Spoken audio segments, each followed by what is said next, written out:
São José, que tivestes a singular tarefa de amar com coração de pai e de educar para a vida Jesus, o Filho de Deus feito homem, protegei-nos dos perigos e das tentações sedutoras do mundo. Mantei-nos firmes na fé e orientai a nossa vida para o bem e a caridade em favor de todos. São José, rogai por nós. Eu tão simples, tão pequeno, um carpinteiro e nada mais. Mas meu Deus olhou pra mim e me escolheu para ser pai do filho seu. E eu disse: glorioso patriarca São José, cujo poder consegue tornar possíveis as coisas impossíveis, vinde em minha ajuda nesses momentos de angústia e dificuldade. Tomai sob a vossa proteção as situações tão graves e difíceis que vos confio, para que obtenham uma solução feliz. Meu amado Pai, toda a minha confiança está colocada em vós. Que não se diga que eu vos invoquei em vão, e dado que tudo podeis junto de Jesus e Maria, mostrai-me que a vossa bondade é tão grande como o vosso poder. Amém. São José, rogai por nós. Então nós vamos continuando a nossa colocação sobre São José. Nós falamos no primeiro módulo sobre o plano de Deus para São José na história da salvação. Lembramos que de São José nós temos muito para conhecer. Lembramos que existe uma josefologia, ou seja, que existe um estudo sobre São José, e lembramos, portanto, que dele muita coisa foi escrito e muito nós podemos conhecer a seu respeito. Depois desta introdução, nós vamos, neste outro módulo, procurar colocar um pouco a pessoa de José. Primeiro, ele como judeu, ele no seu ambiente histórico, na sua realidade, como ele viveu antes de se tornar o esposo de Maria. Depois nós vamos entrar já no matrimônio de São José e assim por diante, vendo todas as outras realidades que dizem respeito a ele.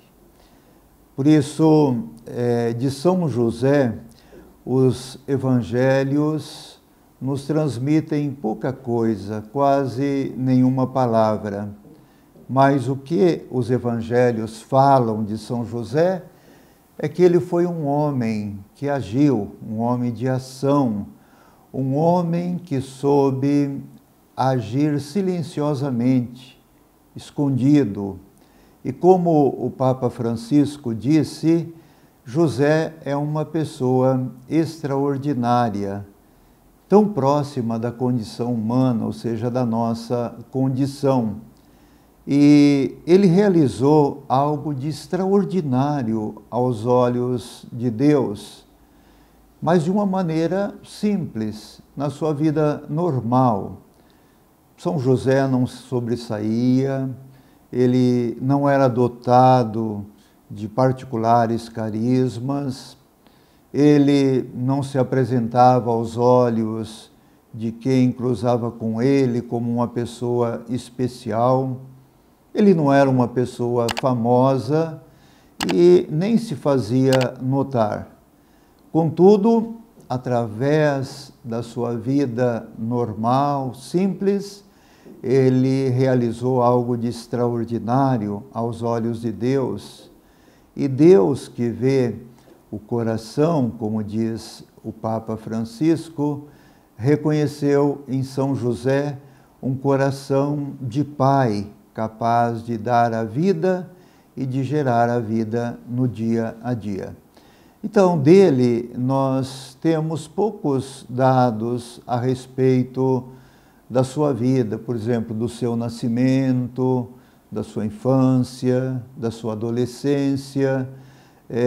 Nós não temos dados sobre a idade com que ele casou-se com Maria, e nem mesmo sabemos de sua morte.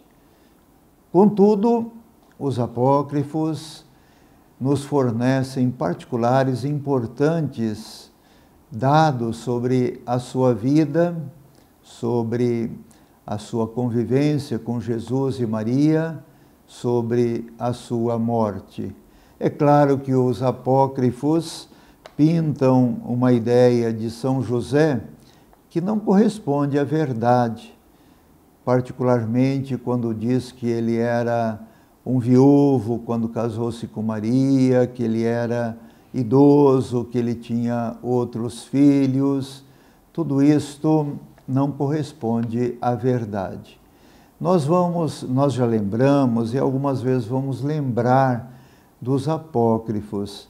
Os apócrifos, o que são? São escritos de cristãos lá do século II, do século III, que escreveram a respeito de São José e de tantas outras coisas, mas esses escritos, eles não são considerados como revelados pelo magistério da Igreja, ou seja, eles não são textos canônicos, eles não são inspirados como os livros que nós temos na Sagrada Escritura são inspirados.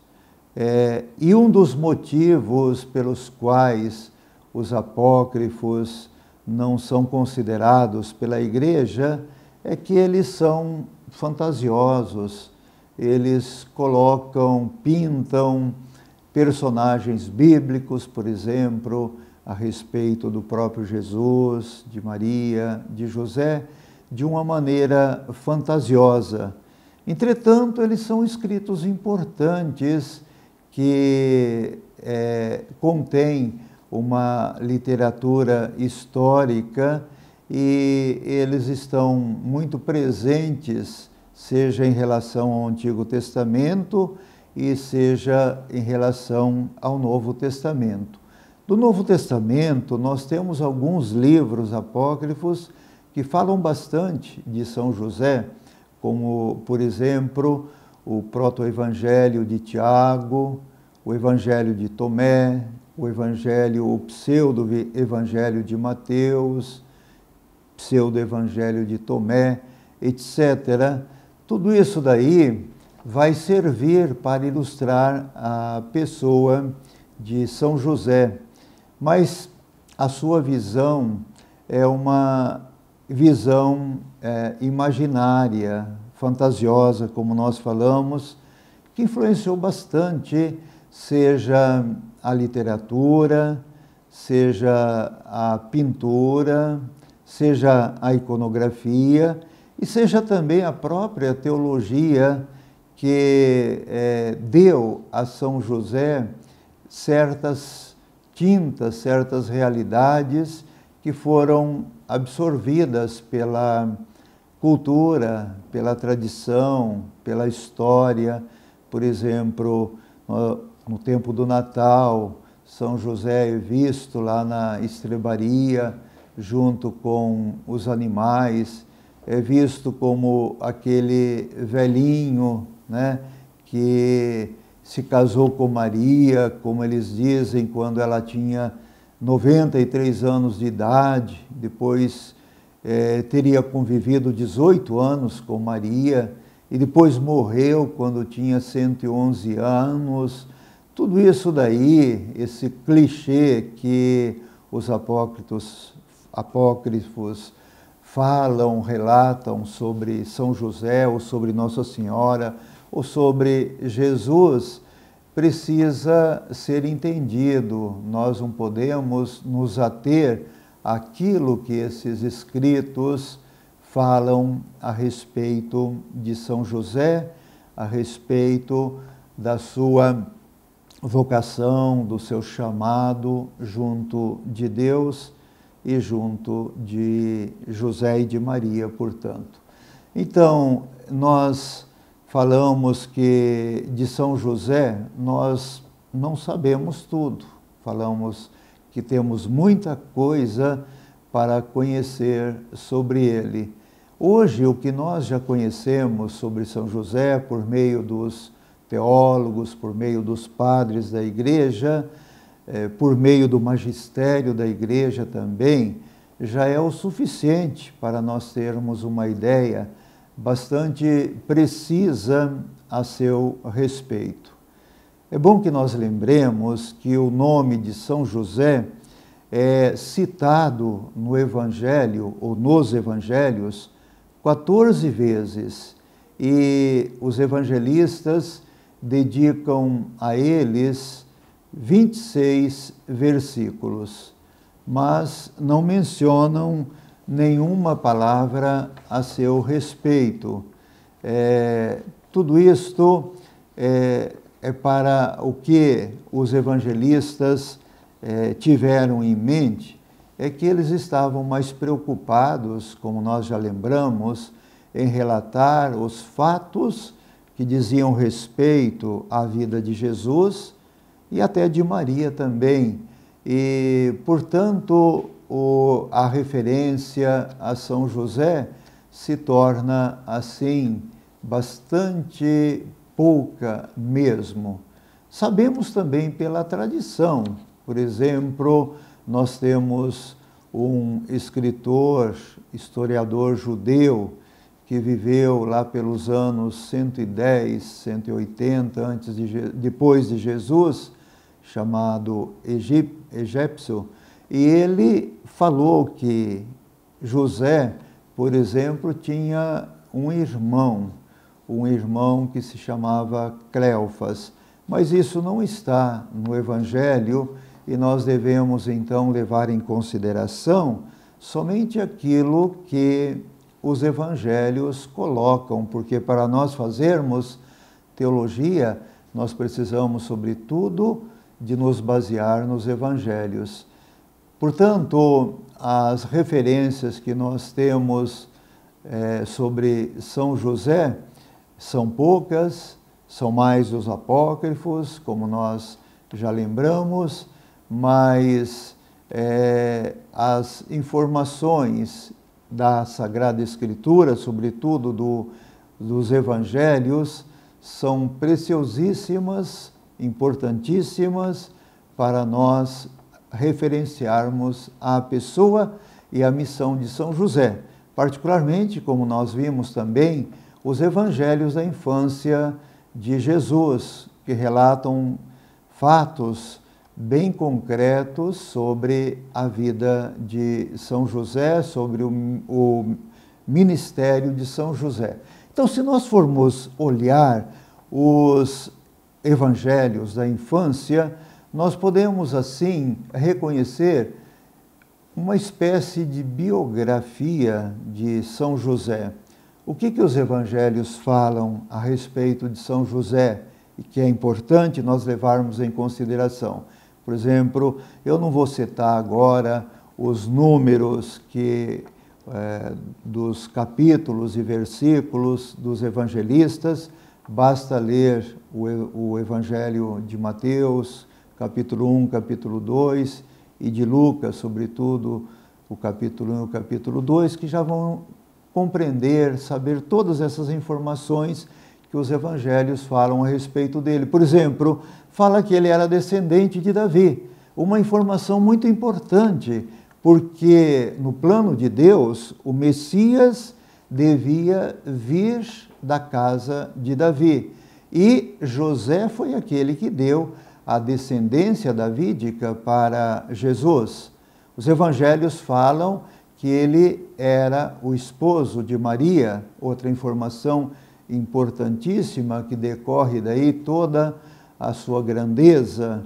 Os evangelhos também falam que José era conhecido como pai de Jesus. Portanto, quando nós falamos que São José é o pai de Jesus, nós estamos nos fundamentando naquilo que os evangelhos falam a respeito dele.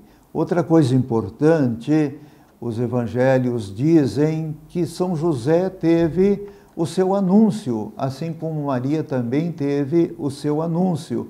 E no seu anúncio, no sono, quando ele teve os sonhos, ele ficou perplexo diante do mistério da encarnação de Jesus no seio de Maria, sua esposa. Daí tudo aquilo que nós consideramos a respeito da dúvida de São José diante desse mistério. Os evangelhos relatam que José foi com Maria a Belém para fazer o recenseamento lá em Belém, sua cidade, e Maria foi junto com ele. Outro dado importante, relatam que José esteve com Maria lá na gruta de Belém, onde Jesus nasceu, depois que ele fugiu para o Egito juntamente com Jesus e Maria, e lá ele viveu no Egito por alguns anos e depois voltou para Nazaré. Fala que José foi ao templo junto com Maria, levando o menino Jesus para o apresentar ao Senhor, para fazer o resgate dele. Tudo aquilo são dados muito importantes para nós considerarmos a respeito do mistério, do ministério de Jesus, pois os evangelhos ainda falam que José era um carpinteiro, era esta a sua profissão. Nós vamos depois abordar esse tema um pouco melhor.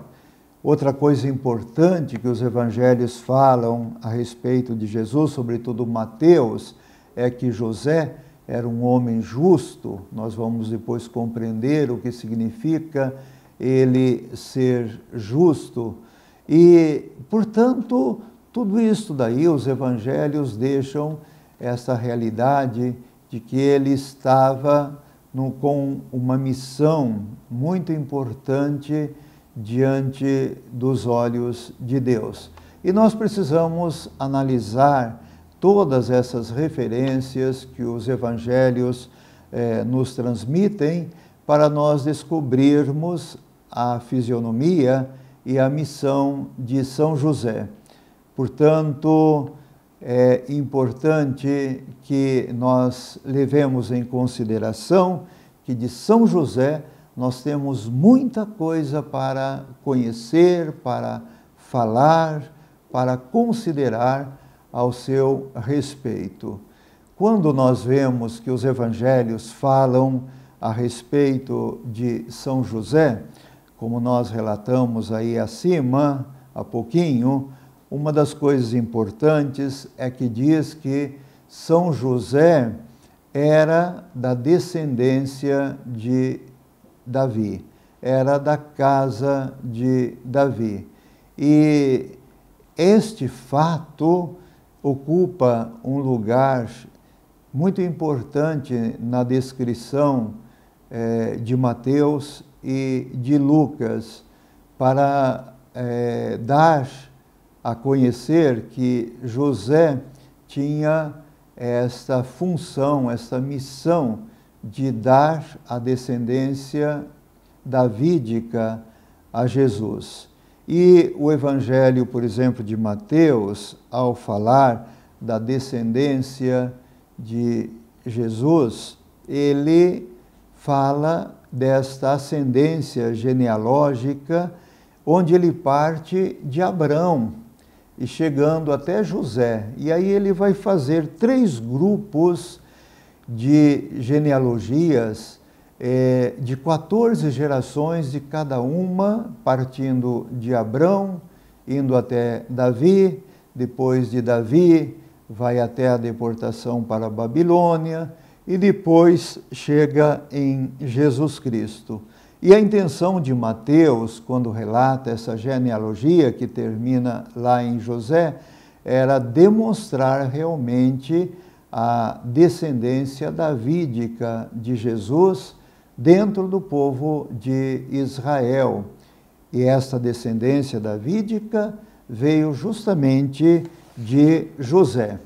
Depois nós temos também o relato da mesma descendência davídica, mas na ótica de Lucas, que procura ligar Jesus não apenas a Abrão, como fez Mateus, mas procura ligar a descendência de Jesus a Abrão, aliás, a Adão, para ampliar a visão universal da presença de Jesus, ou seja, que Jesus veio para toda a humanidade e não só para o povo de Israel, conforme o povo de Israel esperava.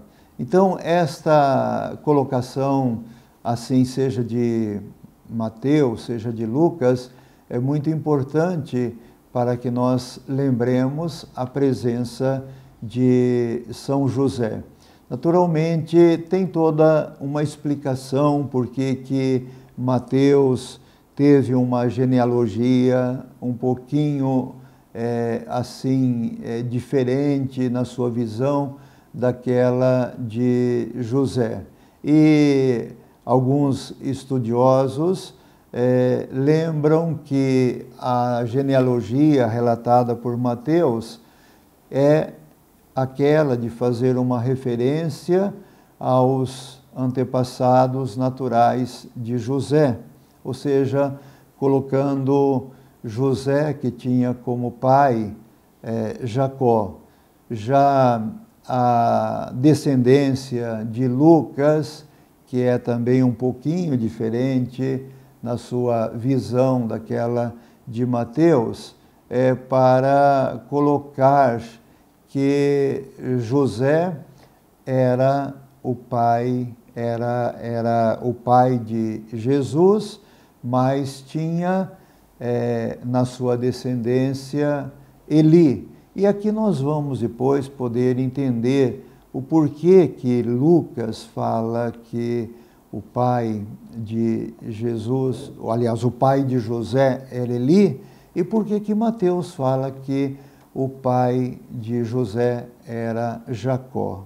É devido a essa visão dos evangelistas e de outra realidade também que nós vamos procurar explicar mais para frente. Então, na genealogia de Mateus, José é visto como o esposo de Maria, e já Lucas vê José como filho de Eli.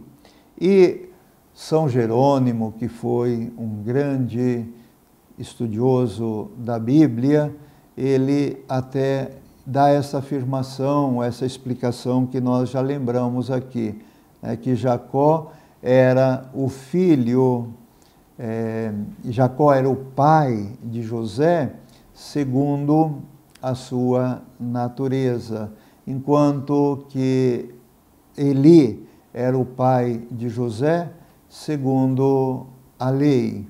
Essa explicação tem razão de ser em vista de uma lei que existia entre os judeus, chamado a lei do levirato, que está lá em Deuteronômio 25, no início de Deuteronômio, e dizia que se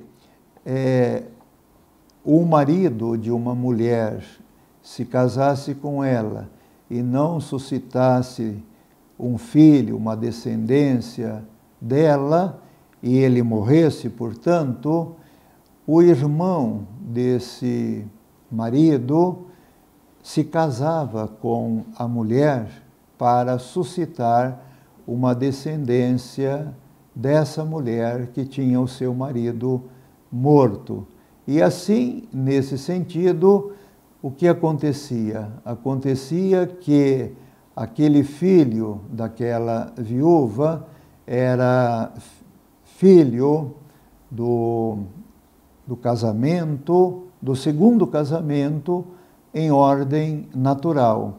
E era filho do primeiro casamento, ou do primeiro marido, em ordem assim legal. Era uma lei que existia entre os judeus para preservar a descendência deles, né, para poder assim ter esta continuidade na genealogia dos próprios judeus. Então, esta é uma explicação quando a gente vai ler os evangelhos de uma maneira bastante mais minuciosa, nós vamos encontrar essa verdade.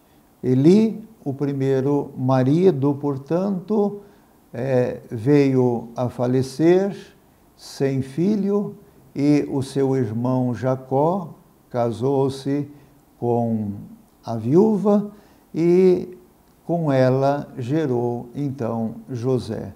E, portanto, Eli, nesse caso, é o pai legal e Jacó é, nesse sentido, o pai.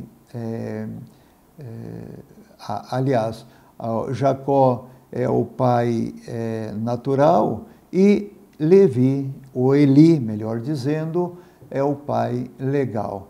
Essas explicações é para nos tirar um pouquinho a dúvida a respeito do pai de José, se era o Eli ou se era justamente Jacó.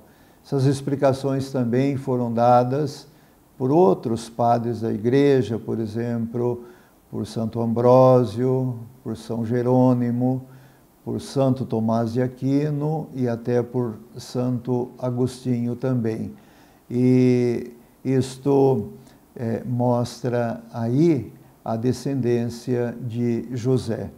Quando nós vamos olhar a pessoa de São José, nós lembramos que os evangelhos dizem que ele era chamado José. O nome José era muito comum entre os judeus. Esse nome na língua hebraica, Joseph ou Joseph, que significava, ou que significa, Javé acresça, Javé faça crescer. Então, aumento, crescimento. Nesse sentido, o nome de José quer dizer aquele que cresce, aquele que é grande aos olhos de Deus. Eis o significado do nome de José. Esse nome, José, é citado na Bíblia, seja no Antigo como no Novo Testamento, 118 vezes. E era muito comum, como nós falamos, entre os judeus. E a tradição dos judeus para o nome José, e é o que significa esse nome, além daquele que nós afirmamos, aquele que cresce, aquele que aumenta, dá um significado muito bonito a esse nome.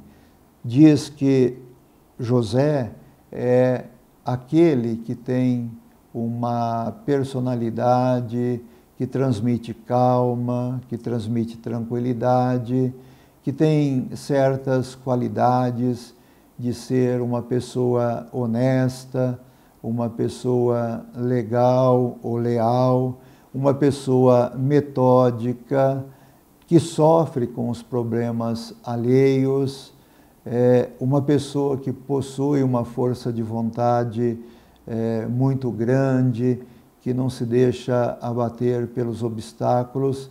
Tudo isso esse nome indica e condiz muito com a pessoa de São José. São José era essa pessoa que tinha todos esses valores. Um nome que era muito valorizado entre os judeus, muito popular, e é um nome também muito popular entre as pessoas, milhões e milhões de pessoas no mundo inteiro têm este nome, e sempre encontrou um respeito no coração dos fiéis o nome de José. E o Papa Francisco lembra mesmo que José é um pai amado, porque ele sempre foi considerado pelos cristãos. Nós vamos lembrar que existem mais de 200 congregações religiosas que levam o nome de São José.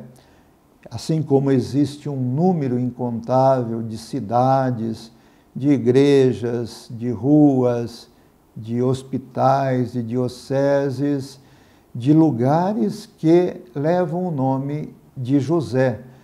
Então veja quanto que esse nome é bonito e é importante, sobretudo a sua importância está diante dos olhos de Deus, pela missão que ele desempenhou, que ele recebeu, de ser o esposo de Maria e de ser o guarda de Jesus.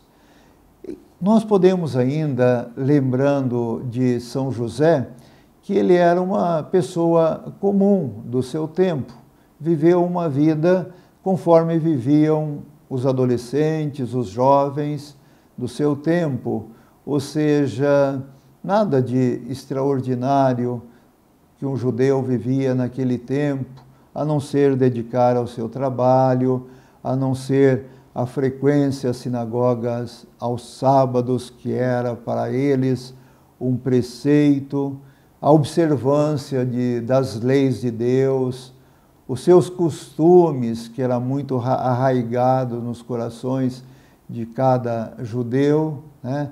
E José era uma pessoa simples, antes de ser chamado para a missão que Deus lhe conferiu. Como todo jovem, ele tinha esse sonho, essa aspiração de um dia se casar, de um dia constituir uma família. Ele sabia da importância de constituir uma família na cultura dos judeus, sabia da importância de ter filhos, sabia que os filhos eram para eles, para os judeus, uma bênção para a vida deles. Os filhos eram considerados, como dizia um salmo, como flechas nas mãos de um guerreiro, e era feliz o homem que tivesse essas flechas em suas aljavas. Então, ele via que constituir uma família, que casar-se, que ter filhos, era uma bênção de Deus para a sua vida. E assim que ele imaginava mesmo levar a sua vida como uma simples pessoa, um trabalhador que morava aonde? Em Nazaré, como nós sabemos. Nazaré era um lugarejo, um lugar que tinha aí, segundo dizem os estudiosos, o comprimento de 200 metros por 150 metros de largura, com as suas casas muito simples, feitas de pedras, de um único cômodo, sem janelas ou com uma janela dividida depois, esse cômodo em que servia também para guardar as coisas ou até para abrigar os animais. Construções, portanto, simples, de pedra, de barro. Nazaré, o que era? Era esse lugarejo, 300 ou 500 pessoas que existiam ali, não mais do que isso, talvez 50, 80, 100 famílias, não mais do que isto, viviam neste lugarejo onde todos se conheciam. Era um lugar desconsiderado no Império Romano e desconsiderado até entre os judeus.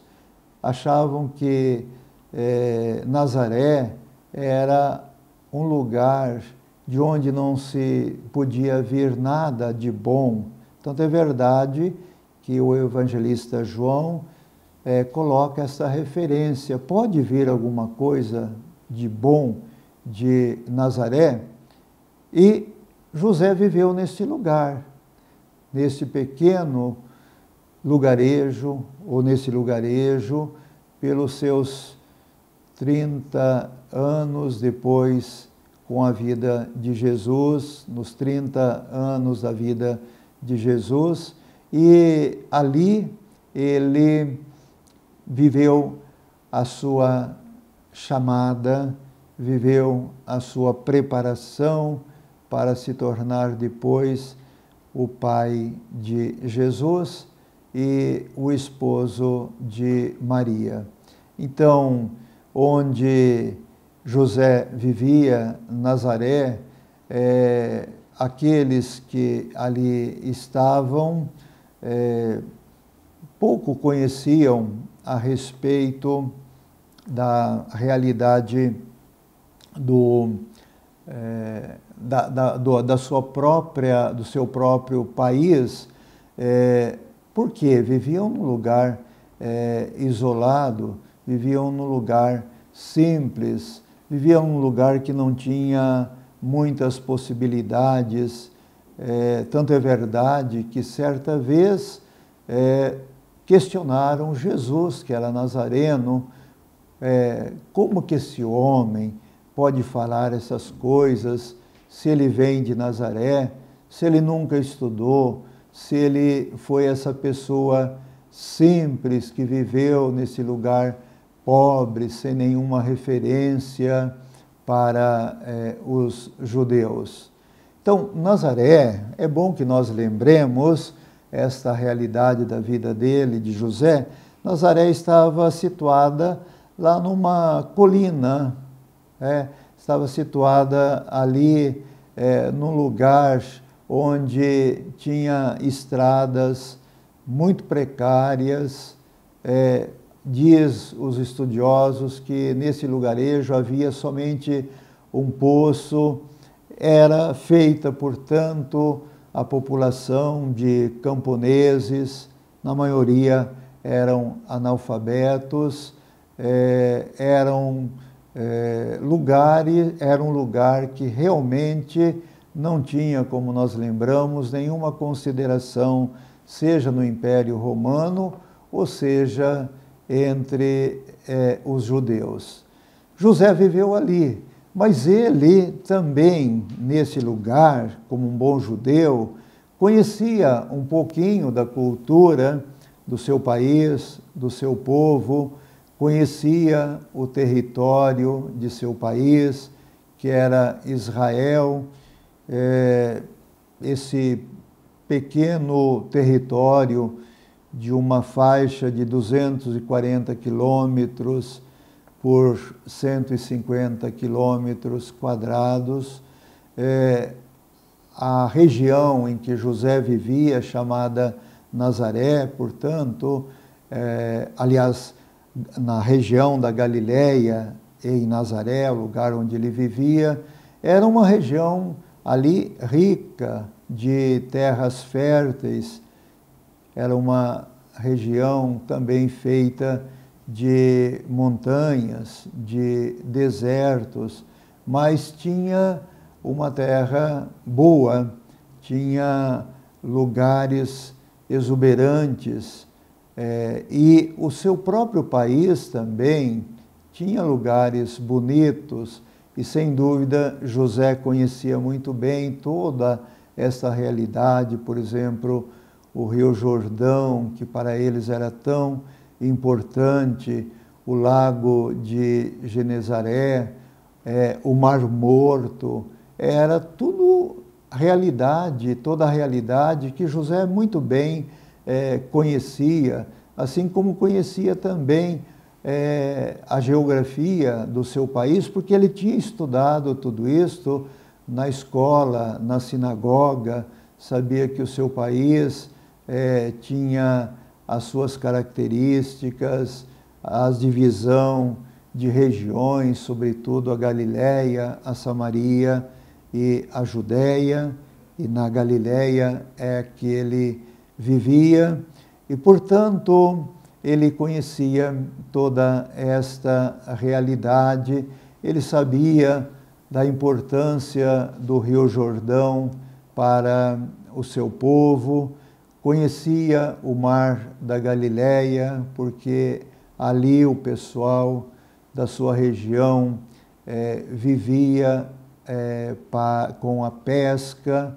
sabia que este lago, chamado também Mar da Galiléia, era muito importante, com seus 45 metros de profundidade, com os seus 11 quilômetros de largura. Sabia que o Rio Jordão era importante não só para a história do seu povo, mas que ele ia desaguar depois lá no Mar Morto, alimentar o Mar Morto. Sabia que o Jordão foi o lugar onde João Batista, que José depois irá conhecer, sem dúvida, foi aquele que batizou, que pregou a chegada de Jesus ali para todo o povo de Israel. Sabia da importância, portanto, de toda esta realidade que tocava a sua cultura, o seu povo, a sua história, seja esses lugares importantes, seja a realidade do seu país, porque José, ele nasceu no tempo da dominação romana. O seu país tinha sido sempre palco de disputa de outros países ou de outros povos. E no ano de 63, antes de Jesus nascer, ele sabia pela história que o seu povo estava sob a dominação dos romanos. Os romanos que tinham vindo ali, que tinham trazido para o seu país progresso, novidade, tinha trazido coisas novas, tinha trazido também construções diferentes, ou seja, tinha mudado um pouco a fisionomia do seu país. Ele conhecia bem a realidade do templo, que era o centro da vida do seu país, onde se adorava o Deus verdadeiro, e, portanto, ele levava em consideração a importância desse local, desse lugar, na sua história, no seu povo. Ele sabia também que, como um povo submisso aos romanos, ao Império Romano, sabia que havia a ânsia, o desejo, o sonho do seu povo de um dia se libertar desta escravidão, dessa dominação romana. Portanto, ele deve ter conhecido, sem dúvida, um pouco de toda a história do seu povo, que tinha lutado para poder vencer esses desafios que oprimiam, que faziam deles um povo dominado por nações estrangeiras. Tudo isto, São José realmente, quando era jovem, quando estudava na sua escola da Galiléia, deve ter conhecido, deve ter, assim, vivenciado no seu dia a dia. Ele, como um bom judeu, deve ter sabido de tudo aquilo que era a sua obrigação, os seus deveres, por exemplo, de pagar o imposto de 10% para a manutenção do templo, como todo judeu era chamado a fazer, e para poder sustentar o templo, que no seu tempo era constituído quase de 20 mil funcionários, entre os sacerdotes, os levitas, os empregados que trabalhavam no templo, e ele tinha esta consciência da realidade do seu tempo, da hierarquia que existia no seu povo, onde estava sempre acima a classe dos privilegiados, ou seja, a classe dos saduceus, que eram aqueles que formavam as pessoas influentes, eram pessoas ricas da sociedade, formadas sobretudo dos administradores do templo, dos sacerdotes, dos latifundiários. Ele sabia que eu tinha conhecimento, porque tinha estudado aquela situação do privilégio que esses gozavam, sabia que esses poderosos apoiavam o governo de Roma para poderem se manter no poder, sabia que os cidadãos judeus eram oprimidos pelo governo de Herodes, que governava a sua região, que Herodes era um impostor, que era um cruel, que era uma pessoa que procurava estar sempre fazendo aquilo que o império pedia a ele para se poder manter no poder. Era uma pessoa autoritária, uma pessoa que matou muita gente, inclusive até sua esposa, seus filhos.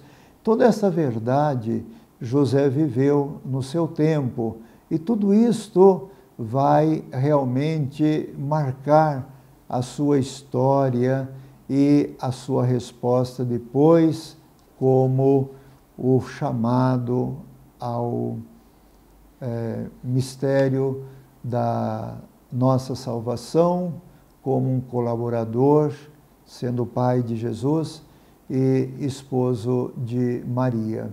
Tudo isso é a realidade que José viveu na sua vida, e tudo isso serve para nós podermos entender um pouquinho aquilo que José viveu na sua infância, na realidade do seu tempo, na cultura do seu tempo, na realidade em que ele estava emergido e onde ele era chamado realmente a viver como um cidadão romano. Então isso serve para nós nessa primeira parte, para entendermos um pouquinho toda a realidade da vida de São José. Nós continuaremos na segunda parte, ainda falando um pouquinho mais sobre essa presença de José na sua realidade como adolescente, como jovem, dentro do seu contexto social, da sua história no povo de Israel. Eu tão simples, tão pequeno, um carpinteiro e nada mais. Mas meu Deus olhou para mim e me escolheu para ser pai do filho seu. E eu disse: